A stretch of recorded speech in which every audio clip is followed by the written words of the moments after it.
and welcome to another episode of the Drunken Nerf News. This is episode number 2, and I'm pretty damn tossed today because, man, I've got myself the drink of the day. It is not recommended for people with cholesterol above 220, and it is literally not recommended for definitely anybody who doesn't want to be up all night. It's called Heart Attack in a Can. Heart Attack in a Can! And this is what it is. It is Monster Extra Strength. And your favorite vodka. Well, this isn't my favorite vodka. It's 100 proof, and I like it. It's pretty good. So, I was going to go with Everclear, but that's just too brutal. Yeah, that is really like, kill the people that are trying to drink. So, I've had this much and another glass already, and I'm pretty, woo, you got it. Okay. In the news today, Chris Cartier took his Singapore Express and tried it with a brass barrel. Now, of course, the original barrel assembly is right here. I did this duct taping myself, and it's got a muzzle on it. And what I found out was very simple. Your wider darts, this is more suited for, and your narrower darts, brass is more suited for. But with the wider darts, I got the same accuracy and range as this one. Now, do I prefer brass? Yes. Why? Because all my other blasters are in fact brass. But is it as big a deal as people say? No. And I can see why Mr. Hang would make all his barrels aluminum. Very simple. It's more sturdy. When it hits you, it doesn't cut people. Like if I were to take this off right here, nope, there's no cookie cutter action there. No. And it just looks nicer. I'm having a nice machine piece of a 6061 versus this junky, crummy, oxidizing piece of brass. What would you rather have? Now, me, I'd rather have brass. That's only because every other blaster I own has, in fact, brass. That's just my system of working. But I'm also, if I drop it, I know how to fix it. I can get new barrels. I can do all that stuff. The average consumer can't do that. Also harder to do is to thread it into your breech like this. You can't really do that. So, anywho, another thing on the Explorer lot that I wanted to discuss was the fact that that's an Explorer dart. That is a cut down ACC accurate dart. And what I found was, in fact, that they, you got it. They come off a lot easier. They don't have the same stability at long range, and they don't go as far. But are they better than the Hasbro darts? Oh, you bet your ass. But a lot of people are saying, no, we like the full vinyl jackets better, or the Kusha's better, whatever. It's version 1. And number 2, they stole it from Explorer. Now, the measurements are different. Hey guys, look, the measurements are different. They have to be different. The measurements of the nipple darts, they have to be different. Nope, they're exactly the same. 11 millimeters, same dome shape, same everything. Okay. The only thing that's different on them is the post. The post is hollowed out and it's a little thinner. And in my opinion, that's making it so that it just doesn't hold together as well. Also, the foam on these, like you can see the foam around here is thinner right here and fatter right there. Just like your normal Chinese dart, it doesn't have the greatest of consistency. But what they are is they are less expensive. I mean, I bought like 10 of these for $1. Free shipping even. Pretty cool. So how do they fire out of an Explorer? Okay. They kind of hop a little. They dance around at long range a little. If I really had to pick one up at a war, could I?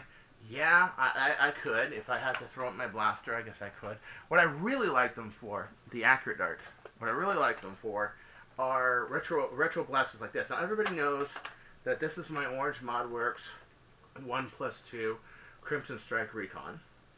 And out of the Crimson Strike Recon, these are doing anywhere from 85 feet per second to 92 feet per second. Unheard of. Because normally a Crimson Strike Recon will do 70, 80 feet per second with an Elite Dart. Will do anywhere from 65 to 75 with a full final jacket. These are pretty nice for a Recon. I mean, this is really, really awesome. I mean, I'm limited by my speed, everything else with these, but I like these because they have a real solid feel. So I usually wear these as a secondary or on my hip. And when I am ambushed by somebody with a flywheel or something, I will just pull this out and go, you know, and I'll start blasting away. So in other news, Cartam Works going to make and sell a 21 kilogram version of the Sharpfire. This is a prototype of the 21 kilogram Sharpfire. In reality, you can buy the kit and make one. It's not that hard, but there's two main points to the 21 kilogram Sharpfire. One, it's a dual coil spring. And my fingers drunk, you know. And two, this part that always breaks on us, right here, it is glued solid. It's going to be epoxied solid. This beam, I only need one beam, and then the other one gets glued to the other one with crazy glue, and it makes it so it's solid. Now, you may say, well, how do we take that apart then, if we have that? Well, real simple. You take apart this piston right here. You push this all the way back. You open these screws right here. You open it, and you just take the whole assembly out, and you can service it, and you can get to your brass breech. That's how you do it. With EVA backed dots, and that's a Explorer dart right there, except for the foam. I'm using EVA foam. I've gotten velocities to 180 feet per second. I'm averaging in the 160s. Where with the 18K, you would average somewhere in the 150s, 140, 150s, and you would get up probably in the 160s, 165s, and occasionally get a 170. Also, because this is going to be a dual interlocking, which I've exchanged for the brass pieces. You may notice the new kits coming out are using brass and not aluminum. And the reason for that is because it's less air obstructive. It gets much better performance. I'm finding that these are pretty accurate. Now, I'm having to take this right here, and I'm having to shave off this little front bead and give it a little more pitch because the kit tends to dive the barrel just a little bit. But man, this thing is nails. Now, of course, you've probably seen videos where I have been sitting from across there, over there, about 10 feet away, and just knocking down medicine bottles and cans and whatever, because these things have just a lot of potential accuracy, as well as being rear loaded. It's very nice. It's very nice. So this will go on sale, Cartam Works store. I do not have a final price, so don't quote me on it, but it looks like it's going to be about 60 or 70.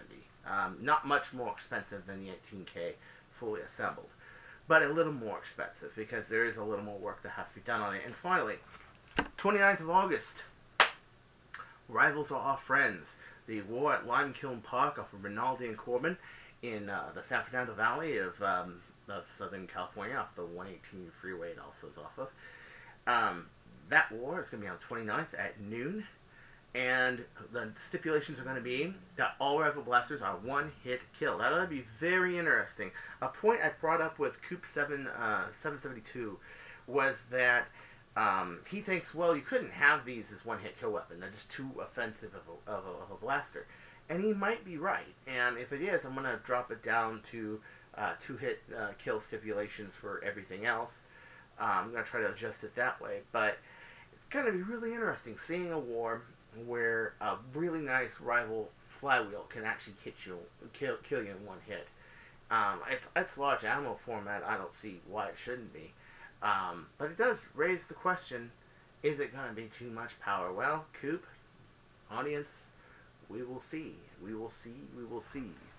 Now, back to Heart Attack in a Can. I'm going to finish this lovely drink and go talk to some wenches. I'll see you later, matey.